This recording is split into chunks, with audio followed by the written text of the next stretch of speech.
दोस्तों नमस्कार। यह है मार्गदर्शन फॉर सिविल सर्विसेज। मैं अनुराग चौधरी। दोस्तों आज की वीडियो में हम देखेंगे प्राचीन भारत के महान राजनीतिक विचारक कौटिल्य के राज्य की उत्पत्ति के संबंध में विचार। इसमें हम देखेंगे कौटिल्य के अनुसार राज्य के प्रमुख कार्य क्या हैं और राज्य के प्रमुख उद्देश्य। दोस्तों प्राचीन भारतीय चिंतन में कौटिल्य का स्थान बहुत ही ऊंचा है और उसे कूटनीति और शासन कला का सबसे महान प्रतिपादक माना जा सकता है। कौटिल्य एक व्यवहारिक व यथार्थवादी विचारक थे, जिन्होंने न केवल राजनीति व दंड नीति पर अपने विचार दिए बल्कि देश को एक सुदृढ़ केंद्रीकृत प्रशासन प्रदान किया, जो कौटिल्य के पहले भारतीयों ने कभी नहीं जाना था। कौटिल्य ने अपने ग्रंथ अर्थशास्त्र में राज्य के उत्पत्ति तथा राजा व राज्य के कार्यों के संबंध में विस्तार से वर्णन किया है। तो आइए शुरू करते हैं आज का वीडियो। राज्य की उत्पत्ति के संबंध में कौटिल्य के विचार, साथ ही राज्य की उत्पत्ति का सिद्धांत, राज्य के उद्देश्य और राज्य के प्रमुख कार्य। दोस्तों कौटिल्य के अनुसार सृष्टि के प्रारंभ में मनुष्य प्राकृतिक अवस्था में रहता था और जो प्राकृतिक अवस्था थी वो उसमें जंगल राज चलता था और सब तरह अराजकता और घोर कलह और संघर्ष की व्याप्ति थी। ये अवस्था ठीक उसी प्रकार से थी जैसे पाश्चात्य राजनीतिक विचारक हाब्स ने अपने प्राकृतिक अवस्था के संबंध में लिखा है। कौटिल्य ने इस प्राकृतिक अवस्था को राज्य विहीन, कानून विहीन और अनैतिकतापूर्ण माना है।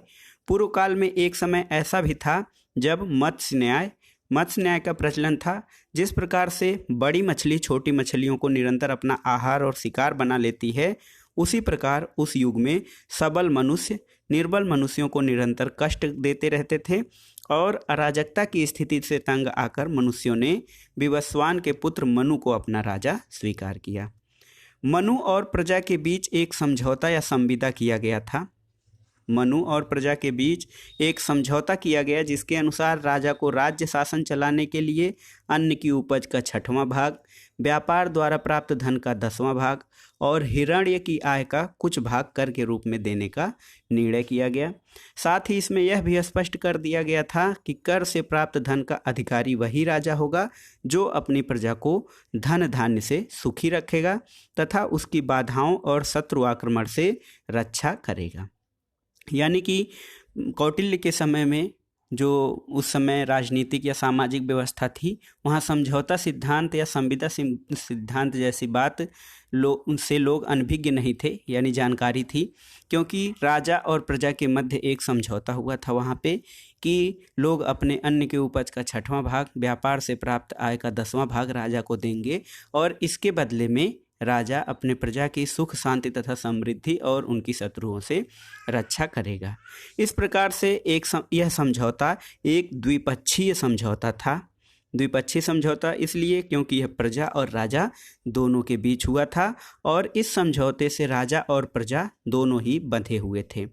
दोनों यानी राजा और प्रजा एक दूसरे के प्रति कर्तव्य निभाने को बाध्य थे और यदि राजा अपने कर्तव्य से विमुख होता तो कौटिल्य के अनुसार प्रजा पर अपने अधिकार से वंचित हो जाएगा और प्रजा उसकी धन धान्य से सहायता करना बंद कर देगी तथा वह उनका राजा नहीं रहेगा। यानी कि जो समझौता था वो द्विपक्षीय था और इसमें यदि राजा प्रजा की रक्षा करने में असमर्थ नहीं है तो प्रजा उसे जो कर है वो देना बंद कर देगी और वह व्यक्ति उनका राजा नहीं रह जाएगा। इस प्रकार से देखा जाए तो कौटिल्य एक साथ राजा और राज्य की उत्पत्ति के सिद्धांत का प्रतिपादन करते हैं। राजा की उत्पत्ति कैसे होती है उसी समझौते सिद्धांत के अनुसार, और उसी के अनुसार उन्होंने राज्य की उत्पत्ति के सिद्धांत का भी प्रतिपादन किया है। राजा ने जो अराजकता की स्थिति थी उसको समाप्त करके राज्य व्यवस्था का प्रारंभ किया। कौटिल्य भी भीष्म की इस बात को मान्यता देते हैं कि जब मनुष्य में आसुरी प्रवृत्तियां प्रबल हो जाती हैं तब प्राकृतिक अवस्था का जन्म होता है। कौटिल्य का राज्य की उत्पत्ति का सिद्धांत हाब्स से काफ़ी हद तक मिलता जुलता है, लेकिन इसमें एक नवीनता पाई जाती है। कौटिल्य का मत है कि राजा को पूर्व अनुमति के बिना कर लगाने का, उसे संचय करने का तथा व्यय करने का कोई अधिकार नहीं है। इस प्रकार कौटिल्य लोक वित्त पर प्रजा का अधिकार मानते हैं, राजा का नहीं। कौटिल्य का यह विचार उसे आज के प्रजातांत्रिक राज्य और लोक कल्याणकारी राज्य के बहुत ही नज़दीक कर देता है। अब आइए देखते हैं दोस्तों राज्य के उद्देश्य।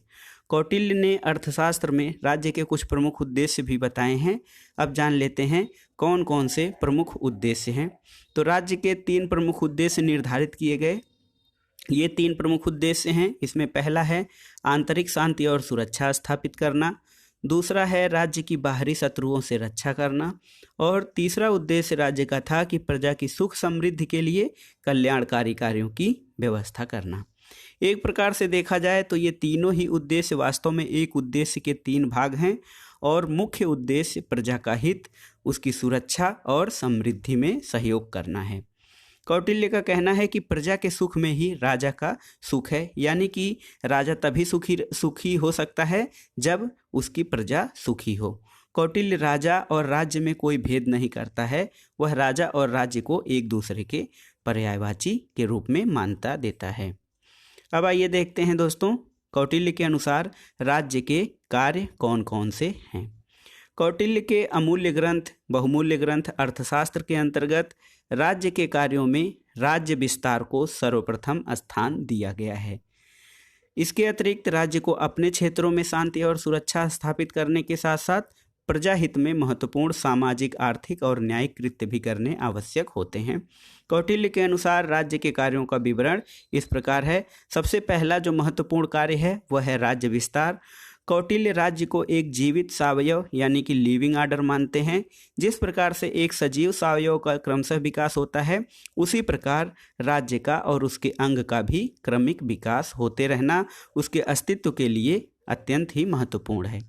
अतः राज्य के विकास के लिए कौटिल्य ने राज्य का यथासंभव विस्तार करते रहने का औचित्य रखा है। राज्य के विस्तार की जो बात है कौटिल्य इसलिए कहते हैं कि राज्य की उत्तरजीविता के लिए उसका क्रमिक विकास होते रहना चाहिए। इसीलिए राजा का दायित्व है कि वह अपने राज्य का निरंतर विस्तार करते रहे। युद्ध के विजय द्वारा राज्य विस्तार किए जाने की दशा में पराजित राजा की सेना और उसकी प्रजा के साथ कैसा व्यवहार किया जाए, इसके बारे में भी कौटिल्य ने अपने ग्रंथ में स्पष्ट उल्लेख किया है। दूसरा है राज्य में शांति और सुव्यवस्था की स्थापना करना। तो राज्य की स्थापना प्रारंभिक काल से शांति और सुव्यवस्था की स्थापना के लिए ही हुई है, क्योंकि प्रजा ने और राजा ने दोनों ने मिलकर समझौता किया था और प्रजा ने अपने सुख शांति के लिए राजा को अपना राजा माना था। कौटिल्य ने इस कार्य को प्रधानता देते हुए यह स्पष्ट उल्लेख किया कि राज्य के अंतर्गत अराजकता एवं अव्यवस्था को रोकने के लिए राजा को समाज में शांति और सुव्यवस्था स्थापित करनी चाहिए। और इस शांति और व्यवस्था की स्थापना के लिए कौटिल्य ने कहा कि सेना व कुशल गुप्तचर विभाग की सहायता से राज्य में राजद्रोहियों और अन्य अपराधियों का पता लगाकर उन्हें दंडित भी किया जाना चाहिए। इसके अतिरिक्त इस बात का पता लगाना भी गुप्तचर व्यवस्था का एक अनिवार्य कार्य होना चाहिए कि राज्य की नीतियां सार्थक हैं अथवा नहीं, और उन नीतियों का प्रजा पर क्या प्रभाव पड़ रहा है। यहाँ तक कि राज्य में कौन गरीब है और कौन दुखी है, इस बात का भी पता लगाना गुप्तचरों का कार्य है। अब आइए देखते हैं तीसरा महत्वपूर्ण कार्य, राज्य और उसकी प्रजा की सुरक्षा। तो राज्य को अस्थायी रखने के लिए कौटिल्य ने राज्य के क्षेत्र को एक प्रभुसत्ता के अधीन सुरक्षित रखने की आवश्यकता पर बल दिया है। सैनिक संगठित करने और साथ ही साम दाम दंड भेद की नीतियों का अनुसरण करते हुए राज्य में दुर्ग और किलों का निर्माण एवं सैनिक शक्ति का निरंतर विकास करने से राज्य अपने ऊपर बाहरी आक्रमण के फलस्वरूप अचानक हुए आए संकट का सरलतापूर्वक सामना कर सकता है और सामान्य या समय उपयुक्त होने पर अपनी विस्तारवादी नीतियों को भी क्रियान्वित कर सकता है, जो कि कौटिल्य के अनुसार सर्वाधिक महत्वपूर्ण कार्य है, वह है अपने राज्य का विस्तार करना। कौटिल्य ने जनता की सुरक्षा और संरक्षण में ही राज्य की रक्षा और अस्तित्व को संभव बनाया है। महत्वपूर्ण है क्योंकि कौटिल्य ने जनता की सुरक्षा और संरक्षण को ही राज्य की रक्षा और अस्तित्व के लिए संभव बताया है। राज्य अथवा उसके शासक वर्ग का यह प्रथम कर्तव्य और दायित्व है कि राज्य के उन कर्मचारियों का दमन करे जो प्रजा के लोगों से रिश्वत आदि लेकर उनका शोषण करते हैं। यह व्यवस्था या कौटिल्य द्वारा प्रस्तुत की गई यह धारणा आज वर्तमान में भ्रष्टाचार से पीड़ित समाज के लिए और भी प्रासंगिक हो जाता है।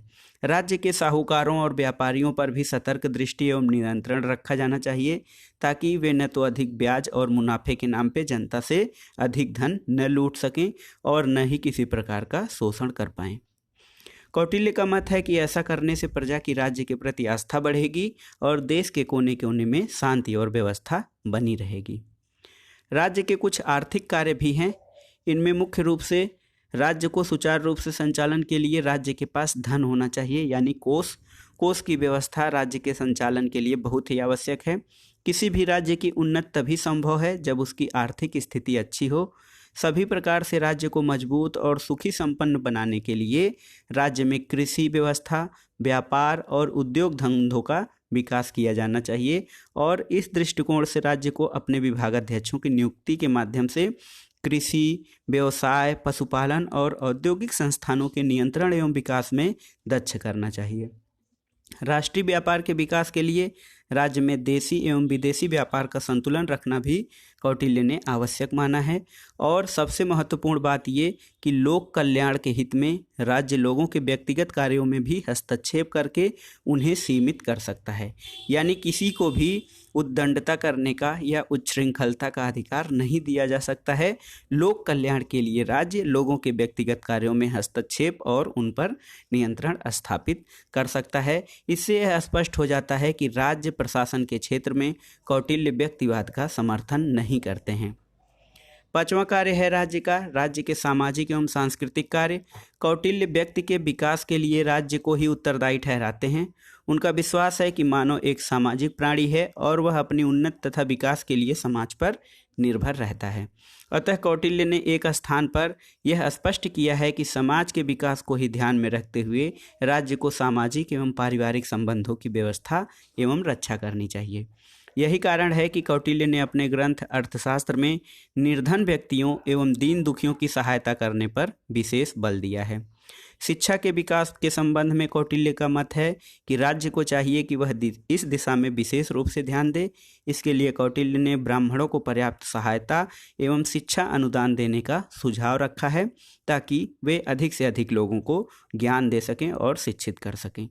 राज्य में उचित शिक्षा की व्यवस्था के नाते एक शासक का यह कर्तव्य हो जाता है कि वह इस बात का निरीक्षण करे कि जो हमारे सामाजिक संबंध है, पति पत्नी, पिता पुत्र, गुरु शिष्य अथवा भाई बहन, सभी अपने कार्यों और दायित्वों को भलीभांति पालन कर रहे हैं अथवा नहीं। जो असहाय हैं, अपाहिज हैं, वृद्ध मनुष्य हैं और रोगी हैं, उनके जीवन रक्षा का भार भी राज्य द्वारा वहन किया जाना चाहिए। और कौटिल्य ने समाज में विवाह और वैवाहिक संबंध विच्छेद के संबंध में भी नियम बनाए हैं। उन्होंने सामाजिक व्यवस्था को सुचारू रूप से चलाने के उद्देश्य से राज्य को उपयुक्त निर्णय लेने के लिए भी नियम बताए हैं और राज्य के उपयुक्त कार्य के आधार पर हम यह कह सकते हैं कि कौटिल्य राज्य के उन कार्यों और दायित्वों का भी निर्वहन करने का आह्वान किया है जो कि वर्तमान लोक कल्याणकारी राज्य के स्वरूप से बहुत हद तक मेल खाता है। यानी कि कौटिल्य ऐसे राज्य की कल्पना करता है जिसमें राज्य व्यक्तियों के स्वतंत्रता और अधिकारों की तो रक्षा करे ही करे, साथ ही उनके कल्याण में वृद्धि करने का भी प्रयास करे। तो दोस्तों, ये था आज का वीडियो, कौटिल्य के राज्य के उत्पत्ति संबंधी विचार। इसमें हमने देखा कौटिल्य की राज्य की उत्पत्ति के संबंध में कैसा विचार दिया है और इसके साथ ही हमने देखा कि राज्य के उद्देश्य और कार्य कौन कौन से हैं। दोस्तों, वीडियो आपको कैसा लगा हमें कमेंट बॉक्स में ज़रूर बताइएगा। वीडियो को लाइक करें, शेयर करें और इस चैनल मार्गदर्शन फॉर सिविल सर्विसेज को सब्सक्राइब करें।